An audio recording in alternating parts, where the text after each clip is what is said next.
ये हल्दी घाटी की वो जगह है जहाँ पर महाराणा प्रताप ने हल्दी घाटी का युद्ध लड़ा था। पास की इसी गुफा में महाराणा प्रताप अपनी प्राइवेट मीटिंग भी किया करते थे।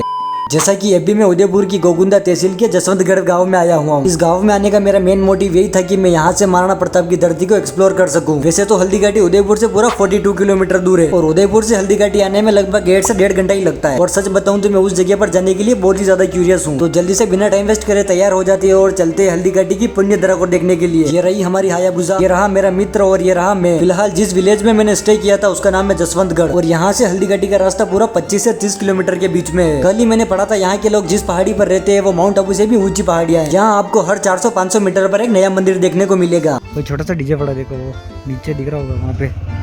यहाँ पर मैंने एक चीज नोटिस करी, यहाँ के रास्ते कुछ ज्यादा ही संकरे हैं। आप कभी 4 व्हीलर वगैरह लेकर आओ तो यहाँ पर रास्तों का पूरा ध्यान रखना। आप छोटे छोटे इन पत्थरों से बनी दीवार को देख पा रहे होंगे, इसको खुर्द कहते हैं। और सबसे बढ़िया चीज तो यहाँ की ये है कि आप रास्ते में कभी बोर नहीं होंगे, क्योंकि बीच रास्ते में ऐसे तालाब और छोटे छोटे दुर्ग आपको देखने को मिलते रहेंगे। आप सामने एक दुर्ग देख पा रहे होंगे, ये एक होटल में बदल चुका है।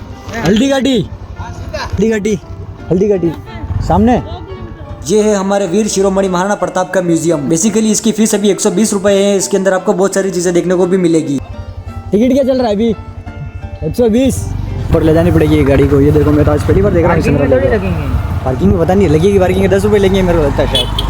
पुलिस वाले भी हैं इधर भाई साहब। आगे हम वीडियो में बहुत सारी चीजों के बारे में डिस्कशन करने वाले हैं, बट सबसे पहले हम विजिट करेंगे चेतक का स्टेच्यू जो कि पहाड़ी पर बना हुआ है। कुछ भी कहो, मैंने जैसे ही इस एरिया के अंदर कदम रखा मुझे ऐसा फील होने लग गया कि भाई मैं हल्दी घाटी आ चुका हूँ। ये वही पेड़ है जिसको मैं बचपन में अपनी कॉपी में तोड़ के रख दिया करता था। वाह यार, यहाँ पर तो पुलिस भी लगा रखी है। सो भाई तैयार हो जाओ अब चेतक का स्टेच्यू देखने के लिए। मैं यहाँ पर इसलिए आया क्योंकि मेरे को पहले ऐसा लगा था कि यहाँ से चेतक ने जंप करा था। चेतक ने महाराणा प्रताप की जान बचाने के लिए 28 फुट का नाला कूदकर इस मेवाड़ के लिए अपनी जान भी दे दी। आज ये मेवाड़ सिर्फ नाम मात्र का मेवाड़ नहीं है। इस मेवाड़ को बचाने के लिए कई शूरवीरों ने अपना बलिदान दिया है, जिसमें अपने महाराणा प्रताप जिन्होंने कभी अकबर की अधीनता स्वीकार नहीं करी। आप जो मेरे सामने बड़ी बड़ी पहाड़ियां देख रहे हैं इनको खमनोर की पहाड़ियां कहते हैं। इन्हीं बड़ी बड़ी पहाड़ियों के बीच में से निकलती है बनास नदी। आसपास खमनोर की पहाड़ियां होने की वजह से अबुल फजल ने अपनी किताब में इसे खमनोर का युद्ध भी कहा। जैसे कर्नल जेम्स टोड ने इसे मेवाड़ की थर्मोपोली कहा। अकबर का लेखक जिसका नाम बदायूं, जो इस युद्ध को अपनी आंखों से देख रहा था, उन्होंने इस वॉर को गोगुंदा का युद्ध कहा। लेकिन आखिर क्यों इसे हल्दी घाटी युद्ध के नाम से जाना जाता है? जनरली यहाँ की मिट्टी का जो रंग है वो नॉर्मल है, लेकिन जहाँ पर हल्दी घाटी का युद्ध हुआ था उसका रंग थोड़ा सा हल्दी जैसा है। इसी वजह से इसे हल्दी घाटी का युद्ध कहा जाता है। महाराणा प्रताप ने अपने 25 साल के शासन काल में 36 बार मुगलों को हराया था, लेकिन एकमात्र हल्दी घाटी का ऐसा युद्ध जिसे शायद ही आज कोई नहीं जानता होगा। ये वही जगह है जहाँ से महाराणा प्रताप ने अकबर के विरुद्ध हल्दी घाटी का युद्ध लड़ा था। आप लोग देख सकते हैं कि इसका कलर आज भी हल्दी जैसा है। इस धरती को देखने के लिए कहीं दूर दूर से लोग यहाँ पर घूमने के लिए आते हैं। ऐसा देखने में आता है कि कई लोग यहाँ की मिट्टी को खोदकर अपने घर लेकर जाते हैं, क्योंकि इस मिट्टी से तिलक करो, ये मिट्टी है बलिदान की। ये रास्ता पहले खूब संकरा हुआ करता था, लेकिन धीरे धीरे इसे बहुत चौड़ा कर दिया गया। एक चीज जो मैं आपको बताना भूल गया, वैसे हल्दी घाटी का युद्ध 18 जून 1576 को हुआ था, लेकिन किसी इतिहासकार ने अपनी किताब में लिखा था कि ये युद्ध 21 जून को हुआ। हम आए थे तब तो बहुत कम लोग थे, लेकिन धीरे धीरे यहाँ पर भीड़ तो बहुत ज्यादा बढ़ गई। इसलिए अब हम वो नाला देखने के लिए जा रहे जहाँ से चेतक ने छलांग लगाई थी। मैंने यहाँ पर देखा हर जगह परफ्यूम की दुकानें हैं, पर मुझे इसके पीछे का कोई रीजन समझ में नहीं आया कि ऐसा क्यों है। मुझे ऐसा लगता है यहाँ पर नेचुरल तरीके से परफ्यूम बनाते हैं। मेरी नजर पड़ी कि यहाँ पर 1200 साल पुराना महादेव जी का मंदिर है। खाने पीने रहने सोने के लिए बहुत सारी होटल बनी हुई है। हम लोग घूम घूम के वो चीज ढूंढ रहे जहाँ से चेतक ने छलांग लगाई थी, लेकिन हम लोगों को वो मिल ही नहीं रहा है। आखिर वो है कहाँ पर? लिख रखा है लेकिन हम लोगों को समझ भी नहीं आया। दूर से तो हम लोग यहाँ पे जाके पढ़ते हैं कि एक्चुअली लिखा क्या यहाँ पे।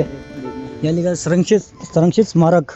स्मारक मतलब कि ये क्या है? स्मारक क्या लिखा? ये स्मारक प्राचीन स्मारक तथा पुरातात्विक स्थल तथा अवशेष अधिनियम 1958 के अंतर्गत राष्ट्रीय महत्व घोषित किया गया। अच्छा, हल्दी घाटी इस पर यहाँ पूरा लिखा हुआ है। ये अत्यधिक ऐतिहासिक रुचि का स्थान है। यहाँ 18 जून 1576 को महाराणा प्रताप और मुगल बादशाह अकबर के बीच एक भयंकर युद्ध हुआ था। दर्रा अपन जो जहाँ गए थे वो दर्रा वो, और यहाँ पे बना रखा है। मतलब इसकी वजह की कुछ थ्योरी है, लेकिन अब मुझे नहीं पता क्या। मिट्टी का प्राकृतिक रंग हल्दी जैसा होने के कारण इसे हल्दी घाटी के नाम से जाना जाता है। तो रक्त दिलाई बोलते कि खून से रंगे थे और ये ज्यादा इसलिए।